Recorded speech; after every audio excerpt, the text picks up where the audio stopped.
I don't tell this story anymore. Not because I don't believe it happened, because I do, and that's the problem. I've been driving long haul for 19 years. I've logged somewhere north of 2 million miles across 31 states. I know what fatigue does to a mind. I know what highway hypnosis looks like, what micro-sleep feels like, that half-second flicker, where the road skips forward and your hands are still on the wheel, but you were somewhere else for just a moment. I know the difference between a mind that's slipping and a mind that's working fine. Mine was working fine. This was a run I'd done dozens of times, Interstate 80 westbound, leaving North Platte, Nebraska, heading for Elko, Nevada. 16 hours of high plains. Nothing. The kind of drive where the sky swallows the road and you and the truck are the only moving things in the frame for 100 miles at a stretch. I had a dash cam mounted on the windshield, a Van 4, wide angle, GPS tagged, continuous loop recording. I'd had it for 3 years. Never a problem.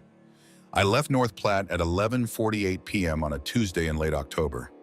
I remember the date because my daughter had just turned 9 that morning, and I'd called her from the truck stop and she'd asked me when I was coming home. I said 4 days. She said okay. She always said okay. I was somewhere past Rawlins, Wyoming, when I noticed it the first time.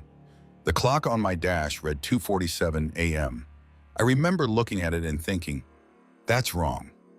I checked it maybe 40 minutes before and it had read 2:09. I'd done the math without thinking, the way you do after enough years on the road. 40 minutes, maybe 50 miles. It was right. And then it wasn't. The GPS tracker showed me on a stretch of US Route 30, about 12 miles east of the Wyoming border. I was on the right road.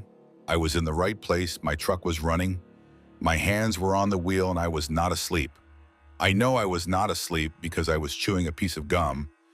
And when I checked the clock again, my jaw was still moving. I didn't think about it much that night. I drove through to Elko, delivered the load, slept for 6 hours in the cab, and started back. It was on the return trip that I pulled the dash cam footage. I had a routine with the footage. Every couple of days I'd scroll back through it, not for any reason, just habit, the same way you check the mirrors without meaning to. I pulled up the folder for Tuesday night, the Nebraska to Nevada run, and I started watching from around 2 a.m. The footage was time-stamped. 2 a.m. highway, clean, 2:15, 2:20, 2:30. Nothing, just road and headlights and the flat gray ribbon of I-80. And then 2:36 a.m., then 2:47 a.m., 11 minutes gone. Not corrupted. There was no corrupted file marker, no data artifact, no static frame. The folder showed a clean cut, 2:36, then 2:47. 11 minutes of footage that simply did not exist. I rewound it 3 times. I checked the file sizes. The clips on either side were full clips. The Van True records in 3-minute segments, and the segments on either side of the gap were complete, 3 minutes each, uncut, GPS tagged, no anomalies. But the 4 clips that should have covered 2:36 to 2:47 were not there. They hadn't been deleted. They had never been written on the card. I told myself the camera had glitched. I bought a new SD card and kept driving. 3 weeks later, same run, same direction, same time window. I left North Platte again on a Tuesday night. At 2:47 a.m., I was awake, I was watching, and I was recording on a brand new card in a freshly formatted camera. The road looked different. I need you to understand what I mean when I say different, because different isn't a strong enough word, and I've spent 2 years trying to find the right one. The road was still a road, the sky was still a sky, but the proportions were wrong, not dramatically, not like something out of a nightmare, just slightly. The way a familiar hallway looks slightly wrong in a dream. The white lines on the shoulder were too far apart, or the median was too wide, or the horizon was sitting at the wrong angle. I kept blinking, expecting it to resolve itself. It didn't, and there was a rest area. I know every mile of I-80 between Rawlins and the Wyoming state line. I have driven that stretch of road more than 60 times. There is no rest area at that location, not even a turnout, just a crash barrier, and a dirt shoulder and a fence line running back into the dark. But at 2:47 a.m. on that second Tuesday, there was a rest area. Paved, lit, not brightly, the kind of low amber glow you'd expect from sodium vapor lights that were maybe 3/4 burned out. 2 or 3 vehicle bays. A concrete building, low and flat, the kind they built in the 70s. My truck was already slowing down. I didn't brake. I know I didn't brake.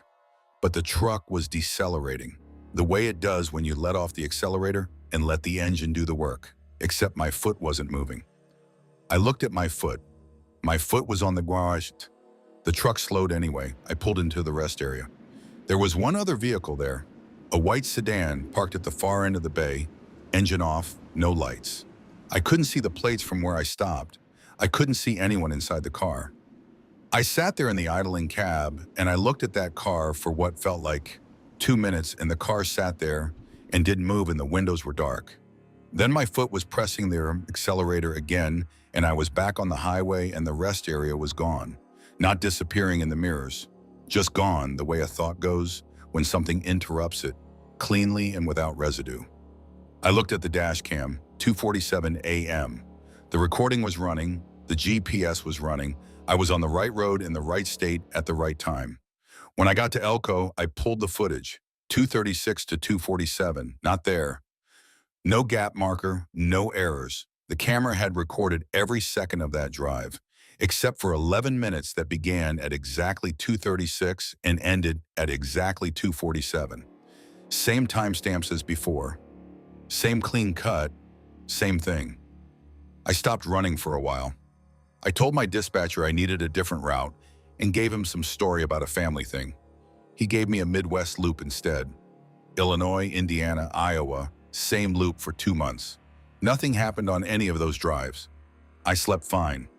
The dash cam footage was clean. But in January, I got a call from a guy named Dale. I'd never met Dale. He got my number through a trucker's forum. I'd posted about the dash cam gap once vaguely under a throwaway username, mostly to see if anyone else had experienced something similar. Dale had. His route was I-70, eastern Colorado to Kansas City. He'd been running it for 11 years. He didn't have a specific location to give me. He said the feeling didn't attach to a place. It attached to a time. 2:36 to 2:47 a.m. Every time he drove through that window on a clear night with no traffic, the footage came back wrong, not missing. He was very specific about that. The footage came back, but it wasn't his truck. The interior of the cab in the footage was different. The hands on the wheel were not his hands. He said he'd watched the clip once, all 11 minutes of it, and he'd never watched it again. I asked him what was on it. He said the truck was parked, and someone was standing outside it, and they were looking right at the camera, and I don't think they were looking at the camera. I asked him what he meant. He said, I think they were looking at whoever watches the footage. I deleted my copy without watching it. I don't know if that was the right call. I've thought about it every night since, which probably means it wasn't. I still drive. I still take long-haul runs, just not that corridor, not that time window. My daughter is 11 now. She asked me why I don't take the Western runs anymore, and I tell her I just prefer driving east these days. The dash cam is still on the windshield. I check the footage every morning. I have never looked at a clip recorded between 2:36 and 2:47 a.m. I don't know what's in them. I don't think I want to. This has been Whisper Dread Studios. Some stories were never meant to be told, but we told them anyway.